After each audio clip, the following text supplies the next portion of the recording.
अस्पताल में हंगामे के बाद न्यूट्रिमा प्रशासन बचाव पक्ष में आ गया है। डॉक्टर साहब, जानने कल का प्रयास न्यूट्रिमा करते हैं क्या हॉस्पिटल कहा में एक सपा डायरेक्टर विधायक ने। द्वारा यहाँ पर कुछ आरोप लगाए गए हैं डॉक्टर्स पे और बिल को लेकर।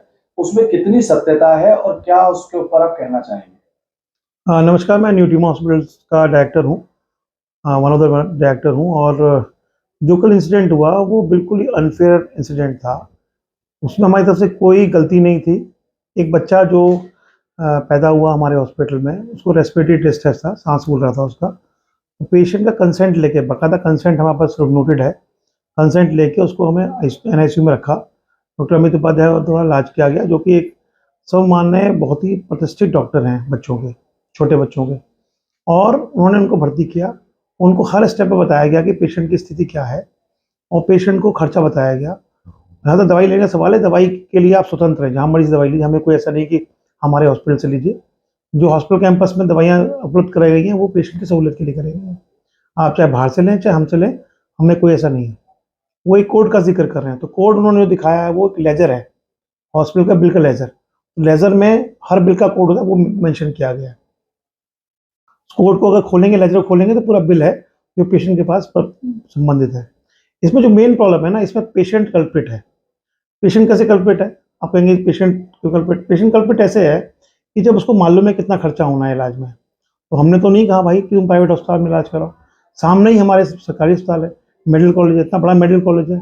वहाँ पर बड़े सब, इतना स्टाफ है, सब कुछ अवेलेबल है, वेंटिलेटर अवेलेबल है, सब कुछ NICU अवेलेबल है। बट पेशेंट जानते बूझते हुए सरकारी प्राइवेट अस्पताल में भर्ती होते हैं, और प्राइवेट अस्पताल में भर्ती होकर खर्चा जानते हुए बूझते हुए, जस्ट उनको मालूम है कि वो इस तरह का अलग लोकतांत्रिक काम करेंगे, भीड़ भड़का करेंगे, भीड़ तंत्र करेंगे। कल अतुल प्रधान जी आए, उन्होंने 5-6 लोग सब इकट्ठे कर रखे थे, पुलिस वाले भी थे, सब लोग थे, और फिर इसमें हल्ला गुल्ला हो रहा है। पेशेंट, आप आइए, बैठिए, बात करिए, हम समझ रही बातों को, हम समझाएंगे, हम समझने के लिए तैयार हैं, चीज़ों को, हर चीज़ को डिस्कस करने को तैयार हैं।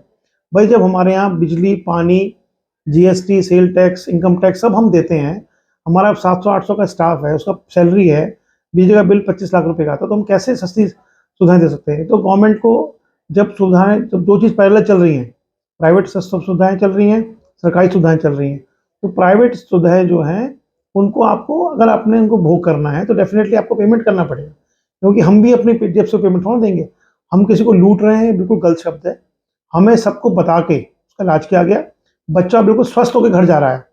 उन पेशेंट के अटेंडेंट की गलती है कि जब जानते बूझते हुए वो अतुल प्रधान जी को मिसगाइड करते हैं, और फिर अतुल प्रधान आके यहाँ पर वो करते हैं। ये फिर प्रशासन की जिम्मेदारी है कि हमारे यहाँ के वो इस तरह की हरकत ना करें, क्योंकि वो करते हैं तो यहाँ पर अननेसेसरी क्योस इकट्ठा होता है। 5-6 डायरेक्टर सब लोग उनमें लगे रहे, सब उनसे बात करते रहे, पूरी IMA की टीम आ गई यहाँ पर, अननेसेसरली 1 घंटे का क्योस मचा रहा है यहाँ पर, पूरे हॉस्पिटल में अफरा तफरी मची रही, ग्राउंड फ्लोर पे कोई काम नहीं हो पाया। तो इस तरह का नहीं होना करना चाहिए। आप आइए, बैठिए, बात करिए, समझिए बात को, 1 to 1 बात कीजिए, 2 to 3 बात कीजिए। आप अपने साथ बहुत सारे लोग लेके आते हैं, इस तरह से उसको नहीं एक लोकतांत्रिक व्यवस्था में काम चल सकता। तो हमारी प्रशासन से पूरी अपेक्षा है, और बाकी लोगों से अपेक्षा है कि इस तरह के ना करा करें, और कृपा करके जो भी आपको प्रॉब्लम है उसको आके बैठें, बात करें, समझें। हम भी जनता की सेवा के लिए ही हैं। तो इतना बड़ा हॉस्पिटल हमने बनाया है, ये हमने कोई लूटने के इरादे से नहीं बनाया। जहाँ तक MRP का सवाल है, MRP गवर्नमेंट तय करती है, सेंट्रल गवर्नमेंट तय करे, स्टेट गवर्नमेंट तय करे, हमारे हाथ में नहीं है। उस MRP पे हम कंसेशन देते हैं। इसमें डॉक्टर कहाँ से आ गए? डॉक्टर तो कहीं इन्वॉल्व है ही नहीं। डॉक्टर को तो वही सुबह शाम की विजिट मिलती है, बाकी तो हॉस्पिटल खर्चा है, आपको देना पड़ेगा, उसको बिना कैसे चलाएंगे हॉस्पिटल को? कल जैसे पेशेंट यहाँ से अपने बच्चे को लेकर गए, क्या हॉस्पिटल का पूरा बिल पे करके गए?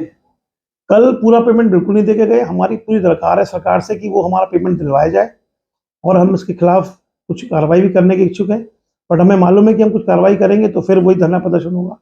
हम इन सब चीज़ों से डरते हैं, भयभीत होते हैं, और ये भय का माहौल नहीं होना चाहिए। हमें स्वतंत्रता से काम करने का मौका मिलना चाहिए।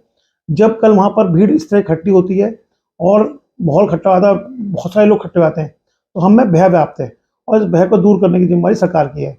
और सरकार को चाहिए कि इस बातों पर बिल्कुल स्ट्रिक्ट एक्शन ले। जो भी इस तरह के लोग भीड़ तंत्र में काम करते हैं, ये भीड़ तंत्र को खत्म होना चाहिए।